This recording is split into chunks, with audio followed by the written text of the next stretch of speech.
할렐루야. 우리 하나님께 감사 영광의 박수 드리겠습니다. 오늘 귀한 찬양으로 섬겨주신 우리 SD 워십, 우리 청년부 찬양팀에게도 힘찬 격려의 박수 한번 부탁드리겠습니다. 네, 주님의 평강과 또 위로가 함께 하시기를 바랍니다. 우리 상당교회 여름수련회 지나간 6주 동안 저희들이 특별히 예배에 대해서 또 성전에 대해서 함께 쭉 시리즈로 말씀을 좀 살펴봤습니다. 오늘은 이제 그 마지막 시간이기도 합니다. 예배라는 것은 하나님 앞에 우리가 어떤 반응을 하는가, 우리가 어떤 은혜를 받는가, 어떤 축복을 받는가, 예배에 대한 정의가 굉장히 중요합니다. 각자가 다 다르지만 가장 중요한 것은, 예배라는 것은 하나님에 대한 우리의 반응이에요. 나를 창조하시고 나를 구원하신 성부, 성자, 성령 삼위일체 되시는 하나님을 향한 최고의 반응, 최선의 우리의 모습, 그것이 바로 예배죠. 그 구약서부터 쭉 우리가 살펴봤죠. 창조시대, 족장시대도 살펴봤고, 또 성막시대를 통해서 하나님께서 어떻게 구체적으로 하나님을 예배하기를 원하셨는가 하는 부분들을 우리가 살펴봤어요. 자, 성전에서의 예배, 성전, 이스라엘 역사에 있어서 3번에 걸쳐 성전이 존재를 했습니다. 자, 그 부분을 좀 우리가 오늘 좀 간략하게 좀 살펴보고, 좀 복잡할 수도 있지만 한번 듣고 까먹으셔도 좋아요. 하지만 그런 일이 있었구나, 그리고 거기에 핵심이 무엇인가를 우리가 거기서 캐치해서 함께 또 마음에 품고 기도하면 좋겠습니다. PPT를 한번 보여주시죠. 3번의 성전이 있었는데, 솔로몬 성전 우리가 잘 알고 있죠. 언제 시작을 했는지, 공사 기간이 언제인지 그렇게 정확하게 기억할 필요는 없지만, 그래도 대략 시대적인 구분이 필요하니까 설명을 했어요. 솔로몬 성전 966년에 시작을 해서 7년의 기간 동안 공사를 하죠. 사실 그 아버지 다윗이 정말 솔로몬 성전을 짓고자 했지만 하나님이 허락하지를 않으셨고, 그 아들 솔로몬 때 아버지가 모아놨던 좋은 자재들, 또 막강한 그런 왕권의 어떤 힘과 또 여러 노동 인원들 가동을 해서 아주 멋진 그런 성전이 완공이 됩니다. 하지만 586년 바벨론의 공격에 의해서 파괴가 되죠. 373년 가량 존재를 합니다. 사실 이스라엘 백성에 있어서는 충격적인 그런 사건이죠. 나라가 망했던 것 이상으로 성전이 회파가 됐다라는 것은 굉장히 큰 충격입니다. 자, 바벨론을 끌려가죠. 70년 동안 거기 있다가 바벨론을 뒤이어서 페르시아의 고레스라는 황제에 의해서 너희 나라로 돌아가도 좋다 라고 했었을 때, 그때 총독이었던 스룹바벨, 여호수아 대제사장 같이 포로 귀환을 했던 사람들에 의해서 두 번째 성전이 지어집니다. 520년, 이거 BC예요. 공사기간 한 4년 6개월 정도 지속이 되었죠. 하지만 솔로몬 성전에 비하면 굉장히 초라한 바로 그런 성전의 모습이었음을 우리가 상상할 수 있습니다. 성전에 대한 어떤 조감도나 아니면 지어졌던 방식이나 자료가 전혀 존재하지 않아요. 포로 갔다가 온 사람들 그저 그냥 다시 고향으로 와서 자기네 집 새롭게 장만을 하고 개간을 하고 새로 거처를 만드는 것도 벅찼을 텐데, 성전을 사실 새로 짓는다는 것은 굉장히 힘든 일이죠.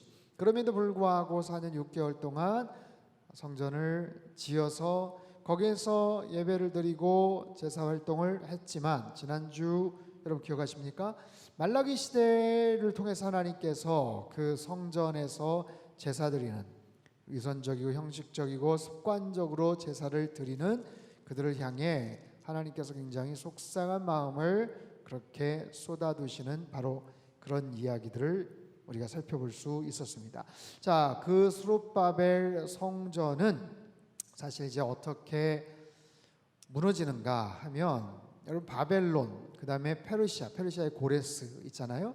근데 그 페르시아가 또 망합니다. 어디에 망하냐면 헬라. 여러분 알렉산더 대왕 들어보셨죠? 알렉산더라는 30세 초반에 정말 가장 막강한 그런 헬라 제국의 황제에 의해서 페르시아가 침략을 당하고 지배를 당하죠. 그러면 이제 이스라엘은 이제는 바벨론에서 페르시아에서 헬라 제국의 지배를 받게 되는 거예요.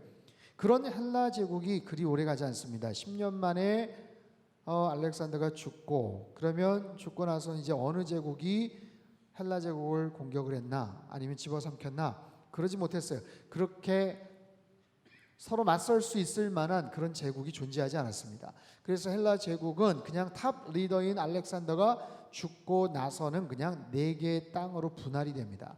4개 지역으로 분할이 돼요. 그래서 그 밑에 있었던 4명의 장수에 의해서 땅들이 분할이 되는데, 그렇다면 이스라엘 쪽에 속해 있는 곳은 어느 지역에 속했을 거 아니에요? 보통 이집트하고 이스라엘까지 이렇게 묶어가지고 프톨레미라는 그런 왕조가 새롭게 형성이 돼요. 그쪽에 합병이 되어서 그쪽의 통치를 받습니다. 그때 기록은 사실은 성경에는 존재하지 않습니다. 그때는 거의 신구약 중간사, 그래서 일반 야사나 아니면 요세푸스나 다른 역사가들에 의한 그런 기록에만 그렇게 언급이 되죠. 근데 그 프톨레미의 합병이 되어서 통치를 받다가 시간이 흐르면서 저 북쪽에 있던 셀류커스라는, 이렇게 분할이 되어 있었는데 셀류커스라는 왕조 쪽으로 다시 합병이 돼요. 그 전까지만 해도 사실 크게 어려움은 없었어요. 뭐 주인이 어떻게 바뀌든 큰 어려움이나 문제가 없었는데, 이제 셀류커스 왕조 쪽에 특별히 안티오쿠스 4세 에피파네스, BC 한 170년, 190년 요 어간인데, 이 사람이 지배자가 되면서 이 팔레스틴 지역, 예루살렘, 이스라엘 지역을 굉장히 강력하게 통치를 합니다. 그러면서 유대인들을 학대해요. 그냥 유대인들을 학대를 하는 게 아니고 그 지역에 있었던 아주 강한 이스라엘 문화, 유대교의 문화와 종교를 다 말살하고 헬라 문학, 헬라의 어떤 여러 문명, 헬레니즘을 거기에 강제로 아무튼 도입을 하고자 하는 굉장한 무리수를 둬요. 그래서 언어 자체도 헬라어로 쓰게끔 했고 헬레니즘 도시로 전환을 하고자 하는 강력한 드라이브를 걸립니다. 그러다 보니까 종교 지도자들, 이스라엘의 유대 종교의 아주 독특한 그들과 계속해서 마찰, 충돌, 갈등이 벌어져요. 거기에 핵심이 뭡니까? 아까 봤던 스룹바벨 성전. 거기에서 제사를 드리는데 그 제사 드리는 것에 대해서 굉장히 강력하게 제재를 하고, 거기에다 심지어 제우스 신상을 거기다 세우고, 유대인들이 가장 혐오하는 돼지를 잡아다가 거기다 피를 뿌리고 거기에서 제사를 드리게 하죠. 그러니까 유대인들이 그동안 그냥 참고 있었다가 가장 중요한 핵심적인 종교사상, 핵심적인 믿음에 대한 부분들을 그렇게 강압적으로 건드니까 거기서 폭발하고 만 거예요. 그 중에 대표적인 마카비안 형제, 그 형제들이 주축이 되고 그렇게 해서 폭동이 일어났는데, 그 폭동이 결국에는 그 안티오코스 4세 에피파네스를 무너뜨리게 됩니다. 진압할 수 있다고 생각했어요. 근데 이 종교적인 신념으로 정말 결사항전을 벌이는 유대인들을 막아설 수가 없었어요. 그래서 급기야는 유대인들은 깜짝 독립을 하게 됩니다. 사실 그렇게까지는 생각을 못했었어요. 그러니까 보세요. 바벨론에 의해서 망했죠. 페르시아의 주인이 바뀌었죠.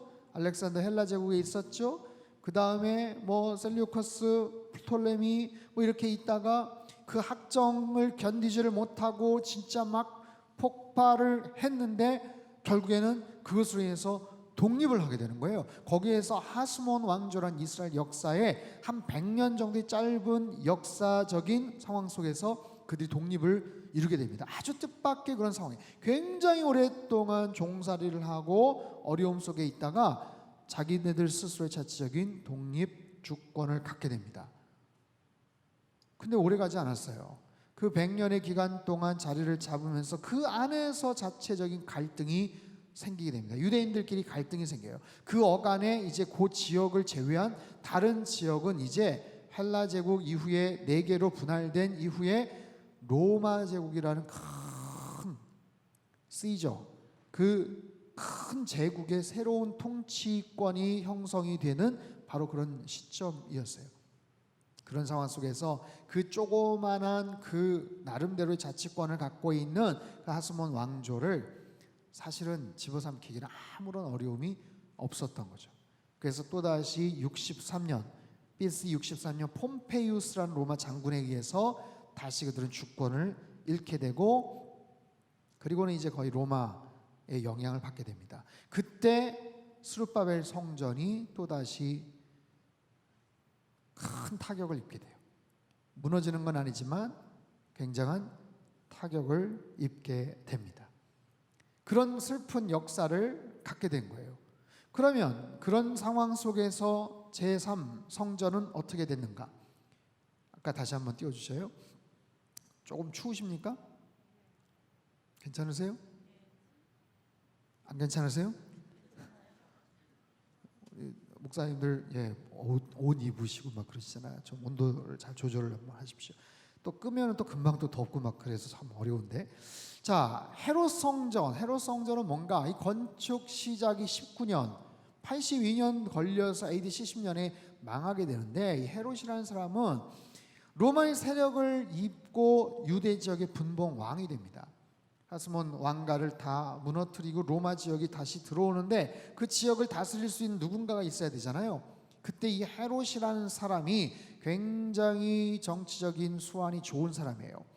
근데 이 헤롯 사람은 원래 유대 사람이 아닙니다. 에돔 사람이에요. 에돔 사람인데 하스몬 왕가의 공주 마리암이라는 사람과 재혼을 하면서 그 나름대로의 명분을 갖게 되죠. 그리고 로마 제국에 잘 보여가지고 네가 그러면 한번 통치를 한번 해봐 해서 얼떨결에 그곳에 딱 새로운 통치자로 등극을 하게 된 거예요.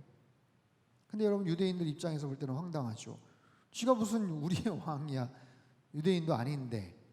근데 와이프가 뭐 이렇게 왕가의 어떤 뭐 이렇게 된다고 하니까 겨우 그랬는데 사람들에게 신임을 얻지를 못해요. 그래서 사람들의 환심을 얻고자 했던 제일 첫 번째 프로젝트가 바로 성전이에요. 그 성전이 지금 거의 무너지기 일보 직전 아니냐, 엉망진창이 되지 않았냐, 상처가 남지 않았냐, 오케이, 내가 이 성전을 그럼 다시 보수해 줄게, 큰 소리를 칩니다. 그래서 사실 종교적인 어떤 열정이나 이런 건 하나도 없어요. 그냥 환심을 사기 위해서. 두 번째는 가만히 이렇게 보니까 이 사람이 굉장히 비상한 사람이에요. 역대 다른 지역, 다른 제국의 황제들이라는 사람들은 업적을 남겨요.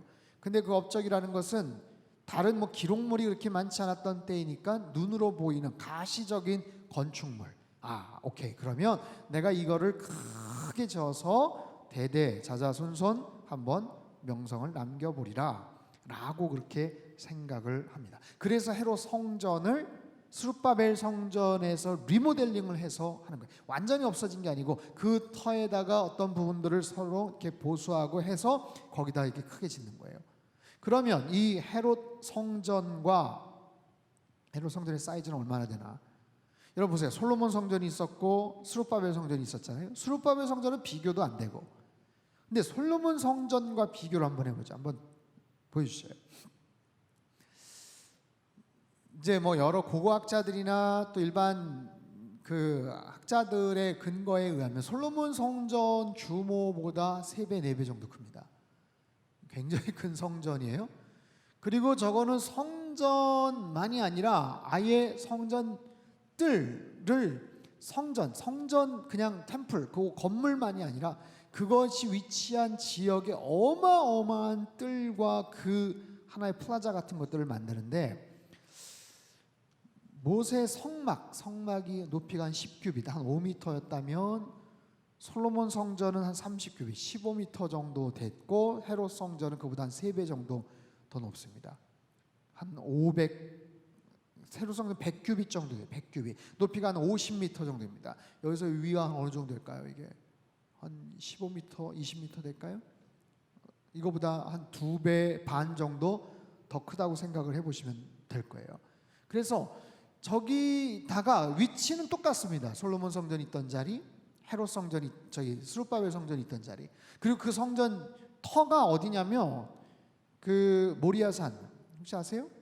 아브라함 이삭을 바쳤던 바로 그 장소예요. 그러니까 이스라엘 역사에 있어서 유대인들에게는 굉장히 중요한 그런 위치, 그런 자리.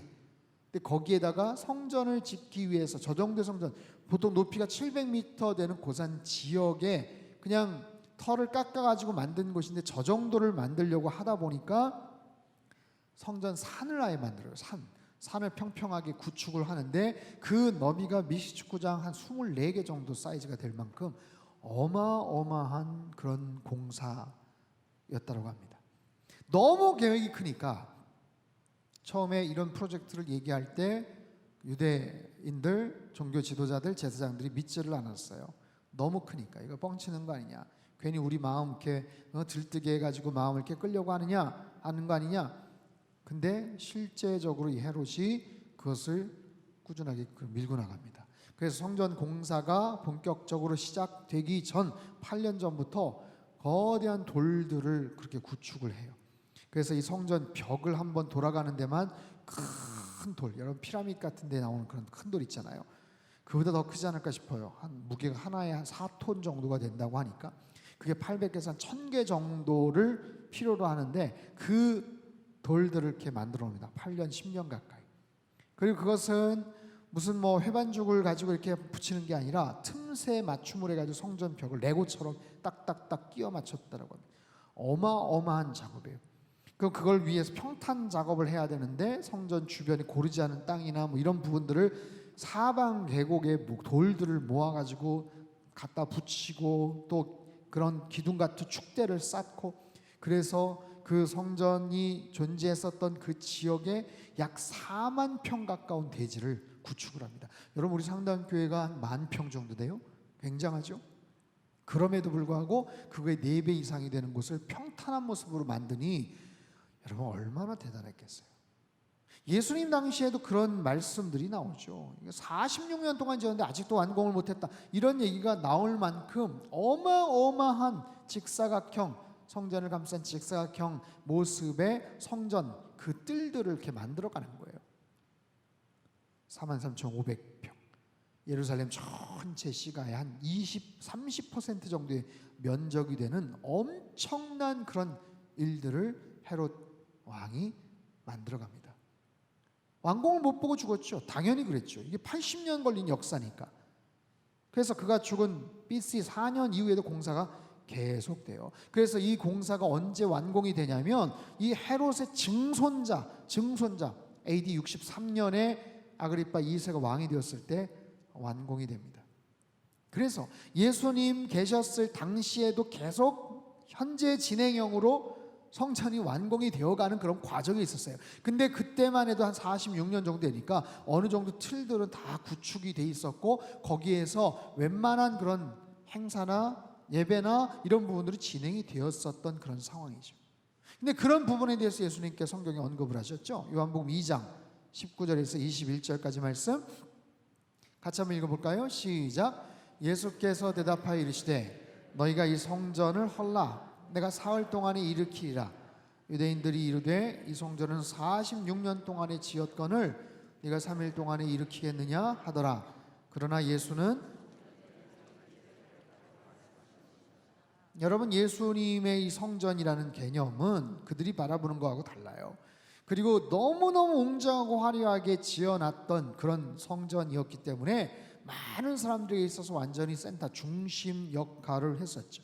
근데 본래 성전이라는 것은 하나님을 경배하고 예배 드리는 그런 제사의 중심, 그런 바로 중심적인 그런 역할을 하는 곳이죠. 근데 헤롯은 아예 처음서부터 디자인할 때부터 이거는 종교적인 중심만이 아니라 모든 행정적인 하나의 어떤 사람들에게 있어서 사람들의 환심, 그리고 이 사람들만이 아니라 외부에서 손님이 오거나 아니면 귀족들의 무슨 연회나 이런 것들을 할 때에도 여기에서 같이 뭔가를 하면 좋지 않을까라는 거예요. 여러분 유럽이나 이런 그런 지역에 가보면 이 도시 한가운데 그런 광장들이 있어요. 광장 가운데는 성당이나 아니면 의회당 같은 굉장히 근사한 건축물들이 딱 있거든요. 그래서 그 지역이나 마을의 하나의 센터 역할을 하죠. 무슨 일이 있으면 거기에 모이고 축제가 벌어져도 거기에서 시작을 하는, 마치 그런 모습으로 뭔가를 기획을 했었던 그런 작품이에요.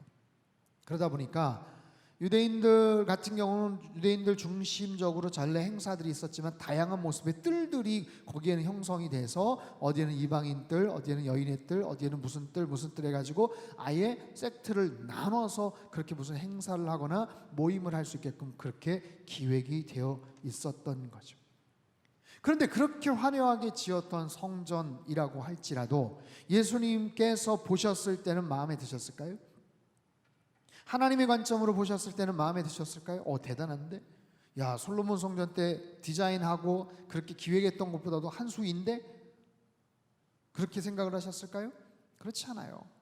예수님께서 제자들이 옆에서 호들갑을 떨고 막 그럴 수 있는 모습이 있지만 예수님께서는 오히려 그 부분에 대해서 굉장히 좀 비판적으로 바라보셨어요. 그리고 심지어는 그곳에서 제사를 드릴 때마다 종교 지도자들, 제사장들하고 같이 결탁이 되어서 오히려 거기서 제물 바치고 환전을 하고 거기에서 돈을 착복을 하고, 그래서 온갖 탐욕과 죄악의 온상이 되어 있었죠.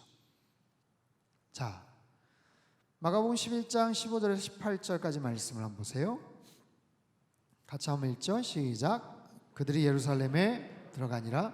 예수께서 성전에 들어가사 성전 안에서 매매하는 자들을 내쫓으시며 돈 바꾸는 자들의 상과 비둘기 파는 자들의 의자를 둘러 엎으시며 아무나 물건을 가지고 성전 안으로 지나다님을 허락하지 아니하시고 이에 가르쳐 이르시되 기록된 바 내 집은 만민이 기도하는 집이라 칭함을 받으리시라 하지 않느냐. 너희는 대제사장들과 서기관들이 듣고 예수를 어떻게 죽일까 하고 꾀하니 이는 무리가 다 그의 교훈을 놀랍게 여김으로 그를 두려워함일러라. 자, 그렇게 화려한 성전이고 굉장한 유용한 가치가 있어 보이지만 결국에는 그곳을 예수님이 관점으로 보실 때는 이곳은 하나님을 예배하는 성전이 아니다.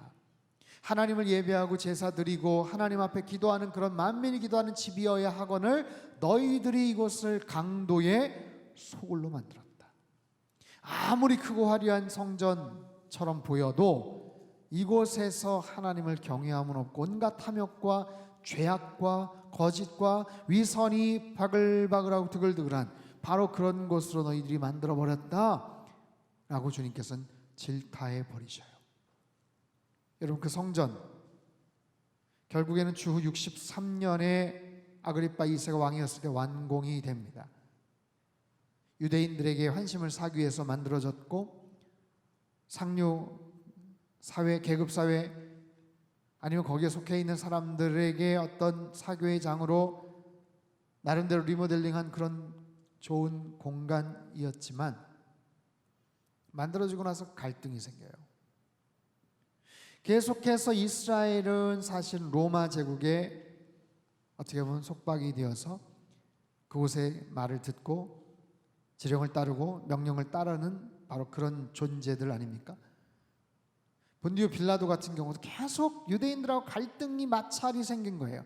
너무 무리하게 푸시를 하거나 막 이러니까 반란이 생기고 막 이러다 보니까 또 한 번의 문제가 생기면은 자리가 위태위태할 수도 있겠다 싶어서 아닌 줄 알면서도 바라바를 대신 살려주고 예수님을 십자가에 못 박지 않습니까?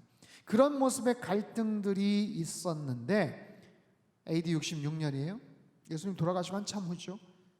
유대 총독이 무리수를 둡니다. 세금이 제대로 걷어지지 않는다라고 생각을 하고 그렇게 푸시를 하다가 성전, 그들 안에 있는 성전, 그 성전 안에 금고 안에 있던 거기에 모여져 있던 금화, 헌금을 드렸던 그걸 그냥 다 쓸어가 버립니다. 다 쓸어가서 야, 너희들 세금 내야 되는데 세금 제대로 안 내고 밀려 있으니까 어쩔 수 없어. 이거라도 해서 황제한테 바쳐야 돼. 완전히 무리수를 두죠. 그래서 성전 안에 모아두었던 헌금, 예물, 금화를 몰수를 해서 그것을 갖다 줘버립니다. 어떻게 됐겠어요? 유대인들이 엄청난 저항이 있었겠죠. 엄청난 저항이 있었어요. 참을 수 없는 그런 저항들. 그때 로마가 진압군을 보냅니다. 3년 뒤에요. AD 69년 진압군을 보냈는데 거기에서 서로 적당하게 문제가 좀 풀리면 좋았는데 그러지를 못하고 결국에는 크게 충돌을 하고 맙니다. 완전히 진압해버려라 해서 티토스 장군의 진두 지휘 아래 오히려 가서 그 어마어마한 규모의 성전과 쳐져 있던 4만 평 규모의 그걸 다 그냥 태워버려요. 부르질러 버립니다. 허물어 버립니다. 어마어마한 파괴가 일어나게 돼요. 80년이 넘게 걸려서 만들어진 헤롯 성전이 완공되고 나서 불과 6년 7년 만에 그냥 완전히 잿더미가 되는 거예요. 로마 군인들은 성전을 불지르고 금을 약탈을 합니다. 여러분 마가복음 13장에 보면 예수님께서 그런 말씀을 하세요. 1절과 2절 말씀 한번 띄워주시죠. 읽겠습니다. 시작. 예수께서 성전에서 나가실 때에 선생님이여 보소서 이 돌들이 어떠하며 이 건물들이 어떠하니까. 예수께서 이르시되 네가 이 큰 건물들을 보느냐 돌 하나도 돌 위에 남지 않고 다 무너뜨려지리라 하시니라. 제자들은 너무너무 웅장하고 화려한 그 성전을 보면서 와 선생님 이 엄청난 건물 아닙니까? 라고 이렇게 얘기했는데 예수님은 너희들이 이 건물을 보자 앞으로 이 돌 위에 돌 하나 남기지 않을 거야 라고 주님께서 말씀을 하세요. 마태복음 23장에도 보면 예루살렘아 예루살렘 하면서 통곡을 하시면서 안타까워하시는 장면이 나와요. 왜냐하면 로마 군사들에 의해서 완전히 점령을 당하고 요세푸스 학자에 의하면 거의 100만 명 이상의 사람들이 학살을 당했다. 그런 이야기도 전해져 내려옵니다. 그러니까 그 엄청난 성벽 또 성전이 무너지기까지 얼마나 엄청난 그리고 잔악한 공격들이 있었겠어요. 그래서 막 그 금들을 다 긁어내기 위해서 흘러내리고 막 이런 부분들이 거기 막 틈새로 들어가니까 그걸 다 떠내밀어서 거기 있는 걸 긁어가고 막 그런 일들이 있었다라고 합니다. 심지어는 생각했던 것보다 더 많은 금이 보이지를 않으니까 루머가 갑자기 막 돌았어요. 사람들이 금을 삼켰다더라. 그래서 어떤 경우는 사람들을 배를 갈라가지고 막 끔찍한 그런 이야기들이 전해져 내려와요. 어쨌든 AD 70년 아부월 9일 히브리 원력이에요. 그날이 성전이 파괴된 날이에요. 근데 신기하게도 이 아부월이라는 것은 7월 중순에 8월 중순이거든요. 지금 좀 지났네요. 우리로 말하면. 근데 이 아부월이 성전이 멸망한 날. 놀라운 사실은 첫 번째 솔로몬 성전도 그날 멸망을 했다는 거예요. 그래서 이스라엘 역사에서 유대인들에게 지금도 이 날을 굉장한 추모일로 여기게 됩니다. 자, 그럼 어떻게 됐을까요? 70년 예루살렘이 완전히 함락이 되고 많은 유대인들이 죽고 사방팔방으로 흩어지고 도망가고 그리고 나서는 예루살렘으로 들어올 수가 없었죠. 한참 시간이 지나서 기독교 로마의 국교로 승인한 콘스탄틴 황제 313년 그제서야 유대인들이 예루살렘에 대한 사모함을 가지고 정기적으로 그날 추모일 1년에 한 번 정도 허락을 받고 그곳에 들어갑니다. 들어갔는데 들어가봐야 뭐 하겠어요? 성전도 없고 그렇죠? 성벽도 다 무너져 버리고. 그런데 티투스 장군이 예루살렘 서쪽 벽만 남겨놨어요. 서쪽 벽. 그래서 그곳이 오늘날 잘 알려지는 통곡의 벽이라는 곳입니다. 한번 띄워줄래요? 통곡의 벽. 많은 사람들이 저곳에 가서 울면서 기도를 합니다. 높이가 20m가 넘어요. 그리고 너비가 한 50m 정도. 또 하나 사진도 있나요? 네, 한 50m 정도. 그래서 저곳에서 사람들이 모여서 하나님을 찾으면서 기도를 해요. 왼쪽엔 남자, 오른쪽엔 여자들. 그래서 그쪽 벽, 성전 산을 두르는 서쪽 벽의 일부만 남아 있습니다. 여러분, 그러니 저 사람들이 얼마나 기가 막힌 장소겠어요. 하나님 앞에 신실하지 못했고 온전한 예배를 드리지를 못했던 바로 그 찬란한 성전이 다 무너지고 그때 그 흔적만 그냥 남아 있는 거예요. 그래서 정말 그 고난의 역사, 안타까움의 역사, 하나님 앞에 정말 안타까운 부끄러운 마음을 가지고 예배를 드리고 그곳에서 기도를 하는 거예요. 오늘도 마찬가지입니다. 성전이 무너져 버렸지만 성전을 지탱했던 그 통곡의 벽, 서쪽 벽에 하나님의 임재가 있을 것이다 라는 마음을 가지고 그곳을 어루만지면서 통곡을 하고 예배를 드리고 기도를 하고 기도문을 거기다 쪽지에다가 이렇게 막 꽂아 놓는 그런 장면들, 아주 지금 뭐 명소 중에 명소가 되었죠. 바로 그런 거예요. 여러분, 짧게나마 6주 동안 저희가 이스라엘의 어떤 예배에 대한, 성전에 대한 역사들을 조금 훑어봤어요. 그죠? 성막에 대해서도, 그리고 솔로몬 성전에 대해서도, 스룹바벨 성전에 대해서도, 예루살렘 성전에 대해서도, 그 중에 잠깐 에스겔 환상을 통해서 하나님께서 또 보여주셨던, 왜 하나님께서 그 성전을 그렇게 회파시키실 수밖에 없으셨나. 세상에 그곳에서 태양신을 향해서 절을 하고 남무스 신을 향해서 또 절을 하는 그런 안타까운 모습들. 그래서 결국에는 그 성전들이 다 무너지고 안타까운 그런 역사들을 우리가 봅니다. 헤롯 성전도 마찬가지죠. 상상 속에 있지만 정말 화려하고 엄청난 그런 규모였겠지만 강도의 소굴로 전락해 버렸던 바로 그곳마저도 결국에는 회파가 되는 거예요. 저는 오늘 말씀을 준비하면서 참 마음이 무겁더라고요. 우리 교회는 어떤 모습이어야 될까? 하나님께서 이 땅의 교회들을 어떻게 바라보실까? 하나님께서 한국 교회를 어떻게 바라보실까? 특별히 지난 며칠 동안 뭐 여러분도 마찬가지겠지만 마음이 참 우울했어요. 너무 속상하고 너무 비통하고 한국 교회가 그냥 바닥에 떨어지는 것 같은 그런 마음. 정말 큰 패배감. 뭐 이렇게 좀 견뎌 나가야 되겠구나. 코로나19, 위드 코로나 뭐 해가지고 같이 어떻게 견뎌야 되겠다 했는데 너무너무 마음의 상실감이 큰 그런 시간들이었습니다. 여러분, 솔로몬 성전을 통해서도 스룹바벨이나 헤롯 성전을 통해서도 하나님께서는 무너지게 하셨던 이유가 뭘까요? 결국에는 새롭게 세우시기 위함이 아닐까. 정말로 중요한 본질을 새롭게 세우시기 위함이 아닐까. 한국 교회의 그 모든 이미지와 이런 것들이 쫙 추락하는 그런 모습.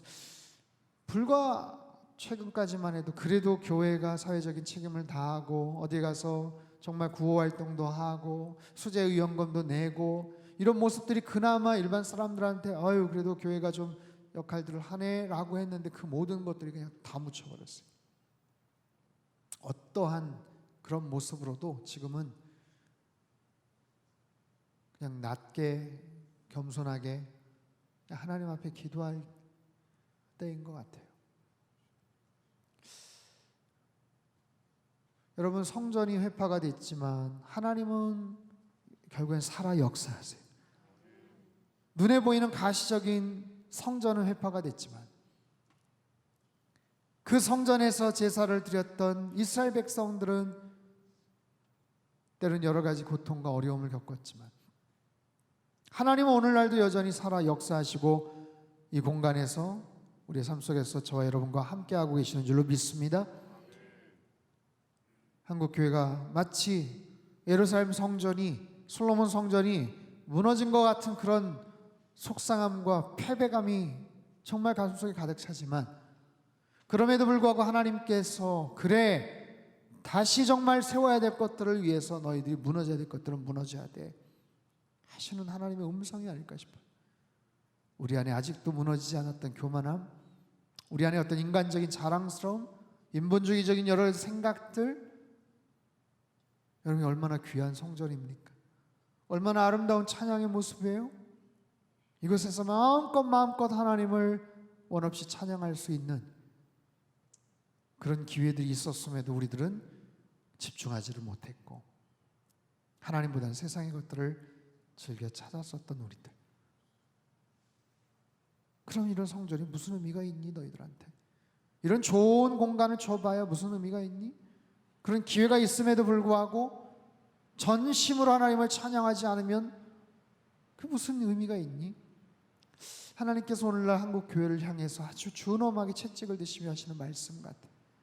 저와 여러분을 통해서 하나님께서 주시는 이 말씀들, 하나님, 우리에게 더 무너져야 될 것들이 있다면 아프지만 속상하지만 비통하지만 현실을 직시하고 받아들이게 하시고 하나님 다시 세워야 될 것들이 무엇인지를 깨닫는 지혜가 있게 하여 주옵소서.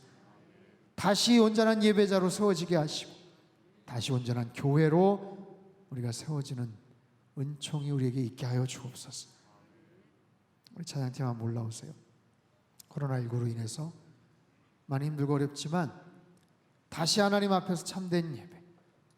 여러분, 그나마 우리는 이렇게 모여서 지금 예배를 드리죠. 서울 경기 지역은 비대면으로밖에 가능하지 않습니다.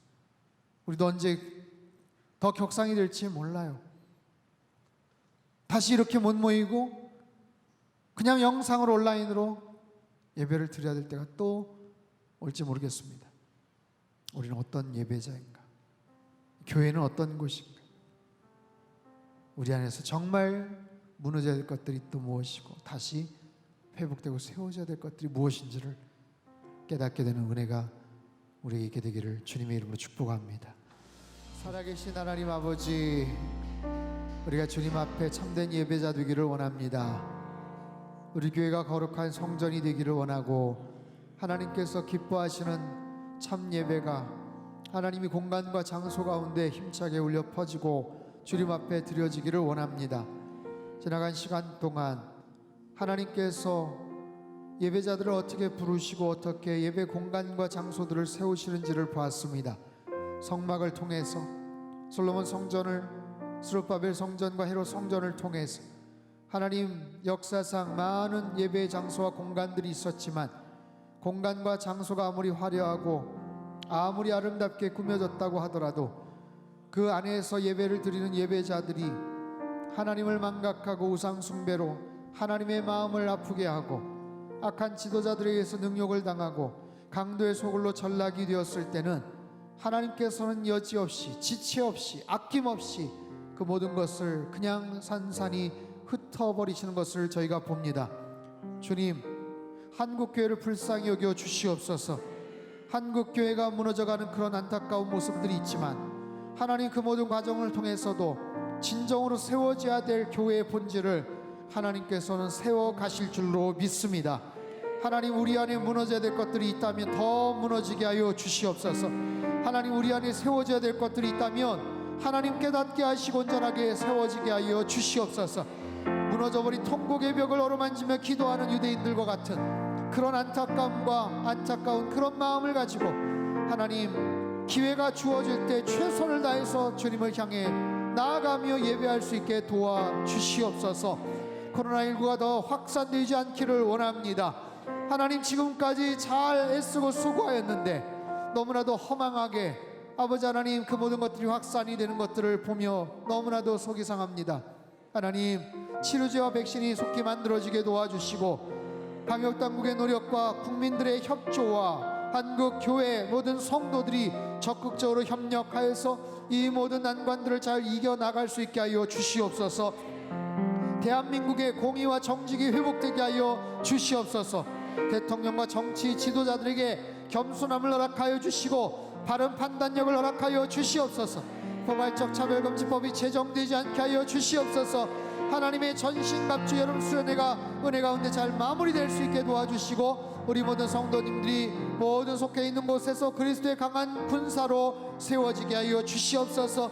우리의 일터가, 우리의 가정이 하나님의 나라가 회복되게 하여 주시옵소서. 이번 주일 예배 온라인이든 오프라인이든 하나님 모든 예배 공간과 시간과 장소마다 은혜를 허락하여 주시옵소서. 하나님, 확진자 생기지 않게 눈동자처럼 지켜보아여 주시옵소서. 예배를 통해서 주님을 뜨겁게 만나기를 원합니다.